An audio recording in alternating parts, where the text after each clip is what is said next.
1% बेरोजगारी का ठप्पा लगा के घूमते रहेंगे, सर्टिफिकेट लेके नौकरी मिलेगी तो कहीं से लूट करने वाली नौकरी मिल जाएगी, जहां जूते गिर जाएंगे, चप्पल गिर जाएगा और कुछ नहीं होगा। कलम चलाने वाली तो नसीब से नौकरी सबको मिलती है, जिसमें भीड़ से अलग टैलेंट होता है। और आपकी मैं बात बता रहा हूँ, इस बार का जो सीबीएसई की जो रिजल्ट आई है, रिजल्ट उसी की बेहतर आई है जिसके लैंग्वेज में पावर है, और रिजल्ट उसी की आएगी जिसके लैंग्वेज में पावर है।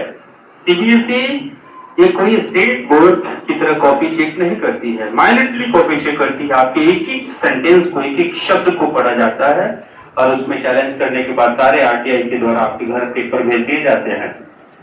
अगर थोड़ी सी भी आपको शक होता है ना कि हमारी कॉपी ढंग से चेक नहीं हुई है, तो ये देश का सबसे बड़ा बोर्ड है और सबसे विश्वसनीय बोर्ड है, जहां शक के लिए कोई जगह नहीं है। आप आरटीआई करो, आपका पेपर जो आपने लिखा है वो पेपर आपके पास में पहुंच जाएगी, आपके पास आ जाएगी।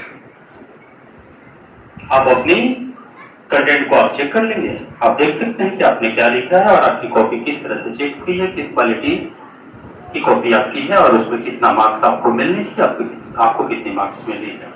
ये बात हमारे स्टेट बोर्ड्स के साथ में नहीं है।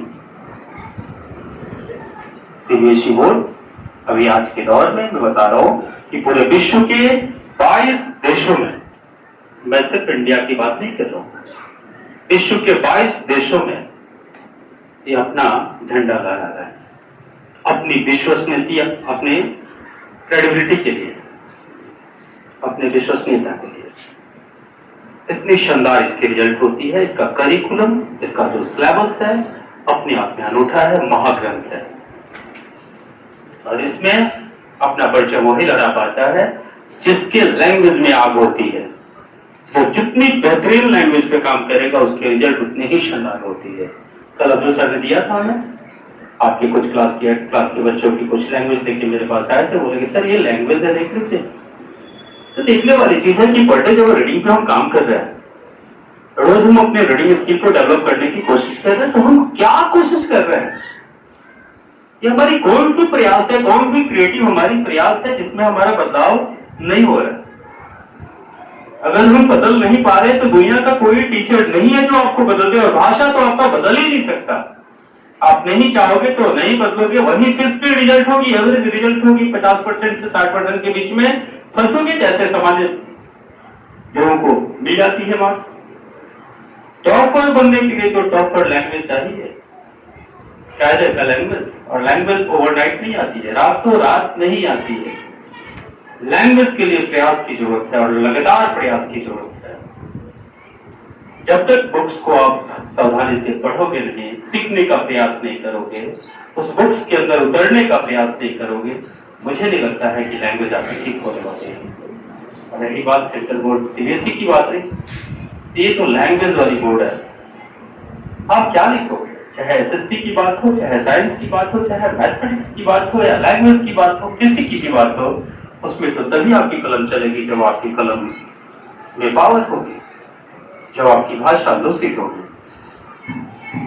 कॉम्प्लिकेशन से बाहर होगी, तभी आप कर पाओगे। मैं लैंग्वेज में इसलिए जोड़ कर रहा हूं कि आप सीख जाओगे तो अगला भविष्य आपका सुरक्षित होगा। लापरवाही करोगे फिर ऐसा मौका नहीं मिलने वाला। मैं पूरी छपरा जिला की बात कर रहा हूं, जिला में एक भी स्कूल नहीं है जो भाषा के ऊपर इतनी चोट मारता हो, और न मारेगा, नहीं मारता है कोई चोट। 3-3 पीरियड इंग्लिश की क्लासेस पूरी हेडक्वार्टर के किसी स्कूल में नहीं चलती है और न कभी चलेगी। मैं बता रहा हूं आपको, दुर्भाग्य होगा आपके लिए, आप बदनसीब होंगे कि आप अपने को सुधार नहीं पा रहे, कि आपके लिए बदनसीबी होगी, बैड लक होंगे आप कि आप अपने को सुधार नहीं पा रहे। ये संभव नहीं है। खुशनसीब होंगे अगर मेहनत करें, मेरे साथ में ट्यून मिला के चले, तो मैं दावा नहीं बल्कि वादा करता हूं कि आप सबसे अलग हो जाओगे। भीड़ आपके बीच में नहीं होगी, आप भीड़ से अलग हो जाओगे, सबसे अलग हो जाओगे, और उसके लिए ट्यून बनाने की जरूरत है, लगातार प्रयास करने की जरूरत है।